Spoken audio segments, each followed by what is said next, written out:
Saudi আরবে আসছেন অথচ এই কথাটাই জানেন না। এই কথাটা যদি আপনি না জানেন তাহলে আপনার জন্য মহাবিপদ।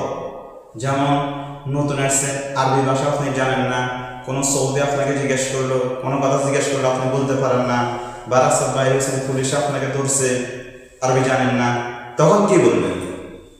তখন বলবেন আনা জদিদ, আনা জদিদ মাফি মালুম আরবি, মা ফি মালুম আরবি অর্থ হচ্ছে আমি নতুন, আরবি ভাষা আমি জানি না।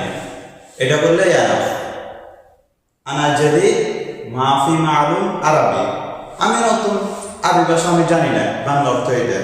তাহলে সবাই বুঝবে যে আপনি নতুন সৌদি আরবে আসছেন, কোনো সমস্যা হবে না।